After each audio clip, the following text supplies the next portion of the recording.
بسم اللہ الرحمن الرحیم۔ السلام علیکم ورحمۃ اللہ وبرکاتہ۔ ناظرین کرام، آج کا سوال یہ ہے کہ اپنے علاوہ کسی دوسرے شخص کی طرف سے قربانی کرنا کیسا ہے؟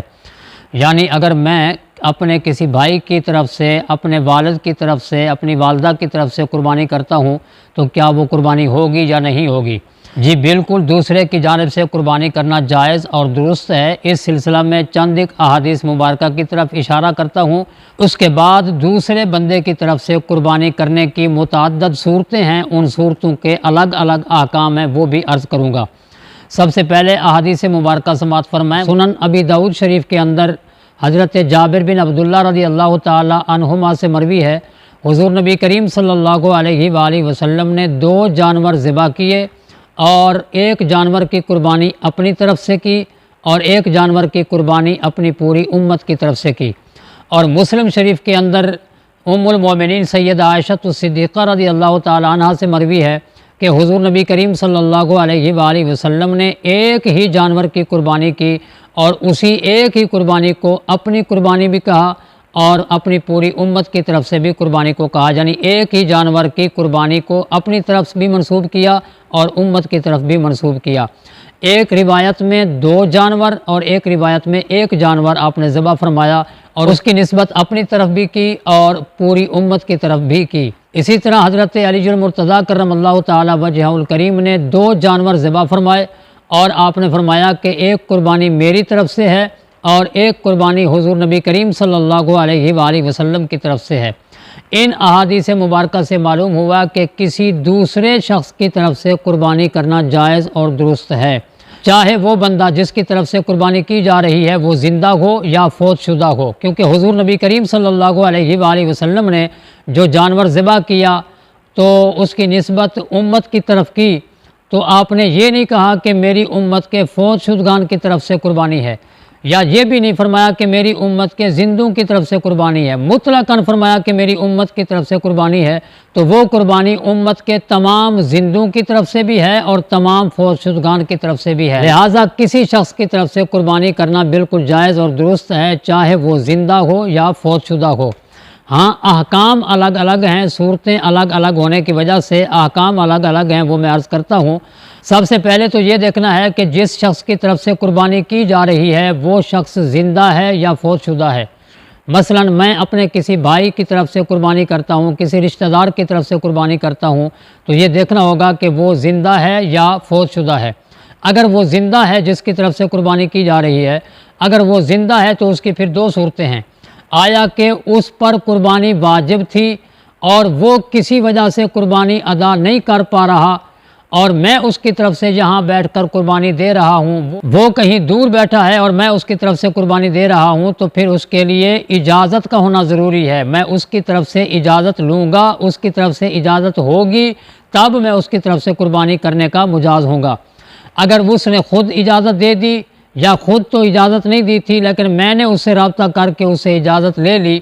تو وہ قربانی بالکل جائز اور درست ہوگی۔ لیکن اگر اس نے اجازت نہ دی تو پھر مجھے اختیار نہیں کہ میں اس کی طرف سے قربانی کروں۔ اسی طرح اگر بڑے جانور کے اندر اس کی طرف سے حصہ ڈالا جا رہا ہے تو بھی اس کی اجازت کا ہونا ضروری ہے۔ اگر وہ اجازت نہیں دے گا، اس کی اجازت کے بغیر اگر قربانی کے جانور میں اس کی قربانی کا حصہ ڈال دیا گیا تو قربانی کے جانور کے تمام شرکاء کی قربانی نہیں ہوگی۔ اس کی اجازت کا ہونا ضروری ہے اگر قربانی اس پر واجب تھی جس کی طرف سے کی جا رہی ہے، زندہ کی طرف سے۔ اور اگر یہ قربانی نفلی ہے، یعنی جس کی طرف سے میں قربانی دے رہا ہوں اس پر قربانی واجب نہیں تھی، میں اپنی خوشی سے اس کی طرف سے قربانی دے رہا ہوں،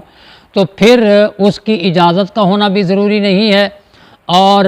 اگر میں اس کی اجازت کے بغیر بڑے جانور میں حصہ ڈال لیتا ہوں تو بھی اس کی اجازت کا ہونا ضروری نہیں ہے، بغیر اس کی اجازت کے قربانی ہو جائے گی۔ لیکن اس بات کا دھیان رہے کہ میری قربانی جو مجھ پر واجب ہے وہ میں نے الگ سے دینی ہے اور اس کی طرف سے جو قربانی دوں گا وہ الگ سے دوں گا۔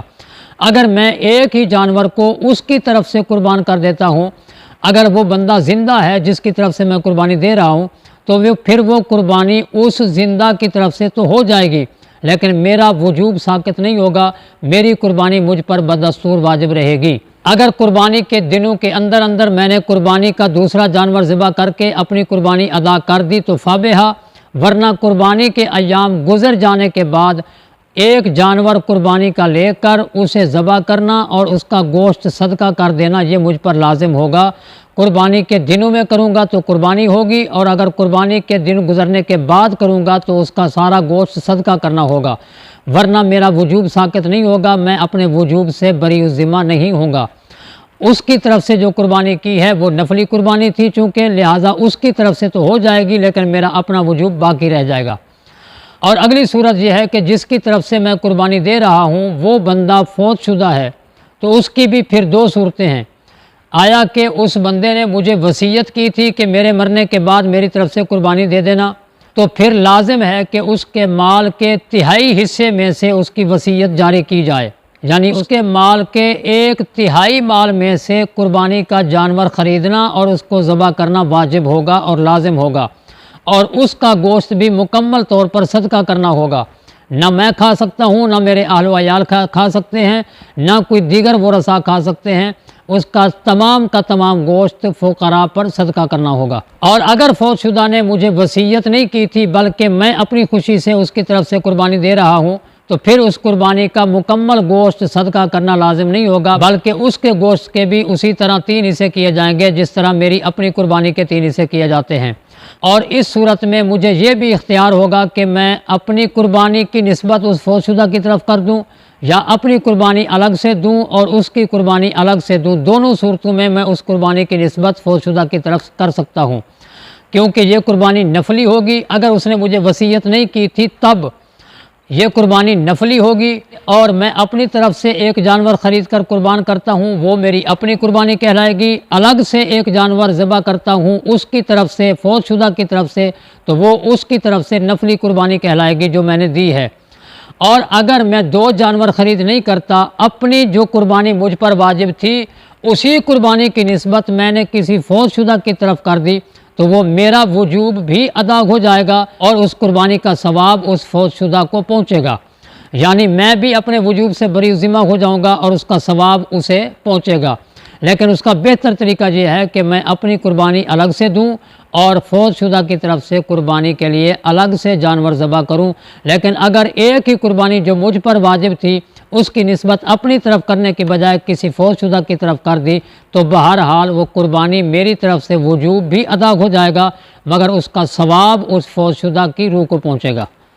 السلام علیکم ورحمۃ اللہ وبرکاتہ۔ سامعین و ناظرین، اگر آپ ہماری ویڈیو سے مطمئن ہیں تو ویڈیو کو لائک کیجئے اور شیئر کیجئے، اور کمنٹس کے اندر اپنی رائے کا اظہار ضرور فرمائیے۔